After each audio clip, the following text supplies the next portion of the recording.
গৌতম গম্ভীরকে ইংল্যান্ডের বিপক্ষে 5 ম্যাচের টি-20 সিরিজেও ভৈভব সূর্যবংশীকে বেঞ্চে বসিয়ে রাখবেন, নাকি এবার বাধ্য হয়ে তাকে সুযোগ দিতে হবে?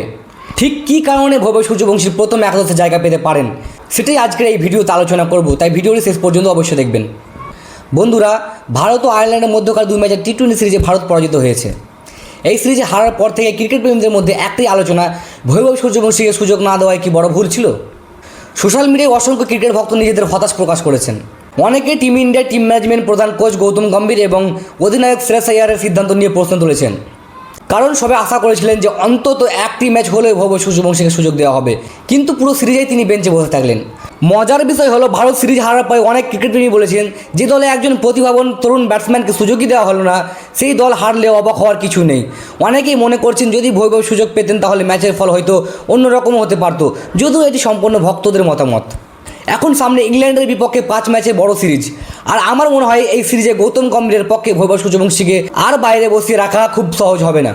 কারণটা খুবই পরিষ্কার, আয়ারল্যান্ডের বিপক্ষে যাদের ওপেনার হিসেবে সুযোগ দেওয়া হয়েছিল তারা প্রত্যাশা অনুযায়ী পারফর্ম করতে পারেননি। অভিষেক শর্মা একটি ম্যাচ কিছুটা রান করলেও ধারাবাহিক ছিলেন না। অন্যদিকে সঞ্জু স্যামসন 2 ম্যাচের ব্যাট হাতে ব্যর্থ হলো, ফলে ওপেনিং বিভাগ নিয়ে প্রশ্ন তৈরি হয়েছে। আর যখন একটি দল সিরিজ হেরে যায় তখন স্বাভাবিকভাবে টিম ম্যানেজমেন্টের নতুন বিকল্প খুঁজতে বাধ্য হয়। সেই জায়গায় ভৈভব সূর্যবংশী নামটাই এখন সবচেয়ে বেশি আলোচনায়। শুধু মাঠের পারফরমেন্স নয়, বাইরেও গৌতম গম্ভীর এবং শ্রেয়স আইয়ারের উপর চাপ বেড়েছে। কারণ ক্রিকেট ভক্তরা এখন জানতে চাইছেন যে খেলোয়াড়কে নিয়ে এত আলোচনা তাকে সুযোগ দেওয়া হলো না কেন। ইংল্যান্ডের মতো শক্তিশালী দলের বিপক্ষে যদি ভারত আবারও খারাপ শুরু করে বা সিরিজে পিছিয়ে পড়ে, তাহলে এই প্রশ্ন আরও বড় হয়ে আসবে। তখন গৌতম গম্ভীর এবং টিম ম্যানেজমেন্টের সিদ্ধান্ত নিয়েই সবচেয়ে বেশি আলোচনা হবে। তাই আমার ব্যক্তিগত ধারণা, ইংল্যান্ডের সিরিজের প্রথম ম্যাচ থেকেই টিম ইন্ডিয়া নতুন কিছু করার চেষ্টা করতে পারে, আর সেই নতুন পরিকল্পনার অংশ হতে পারেন ভৈভব সূর্যবংশী। একজন তরুণ ক্রিকেটার হিসেবে ভৈভবকে নিয়ে মানুষের প্রত্যাশা অনেক বেশি। ভক্তরা বিশ্বাস করেন তিনি দলের হয়ে বিধ্বংসী ব্যাটিং করতে পারেন, আর বর্তমান পরিস্থিতিতে ভারতেও এমন একজন ব্যাটসম্যানের প্রয়োজন যিনি পাওয়ার প্লেতেই ম্যাচের মোড় ঘুরিয়ে দিতে পারে। অনেকেই প্রশ্ন করছেন আয়ারল্যান্ডের বিপক্ষে সুযোগ দেওয়া হলো না কেন। আমার মতে এর একটি কারণ হতে পারে টিম ম্যানেজমেন্টের পরিকল্পনা। অভিষেক শর্মা এবং সঞ্জু স্যামসন অতীতে টি-20তে ভালো পারফরমেন্স করেছেন, সেই অভিজ্ঞতার উপর ভরসা করেই হয়তো তাদের আর একটু সুযোগ দেওয়া হয়েছিল। কিন্তু ক্রিকেটে অতীতের পারফরমেন্স সবসময় ভবিষ্যতের সাফল্যের নিশ্চয়তা দেয় না।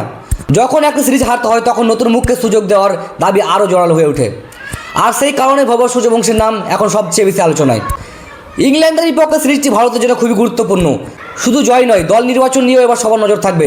যদি ভৈভব প্রথম একাদশে সুযোগ পান তাহলে সেটি হবে তার জন্য একটি বড় মঞ্চ, আর যদি আবার সুযোগ না পান তাহলে সমর্থকদের ক্ষোভ আরও বাড়তে পারে।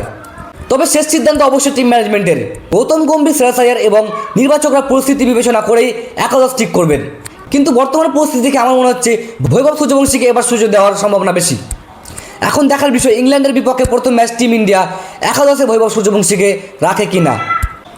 আপনাদের কী মনে হয়, ইংল্যান্ডের বিপক্ষে ভৈভব সূর্যবংশীকে কি প্রথম একাদশে সুযোগ দেওয়া উচিত, নাকি আরও অপেক্ষা করা উচিত? নিজের মতামত অবশ্যই কমেন্টে জানান। আর ভিডিওটি ভালো লাগলে লাইক, কমেন্ট, শেয়ার এবং পেজটিকে ফলো করতে বলবেন, এবং ইউটিউব চ্যানেলে দেখে থাকলে চ্যানেলটি অবশ্যই সাবস্ক্রাইব করে দেবেন। ধন্যবাদ।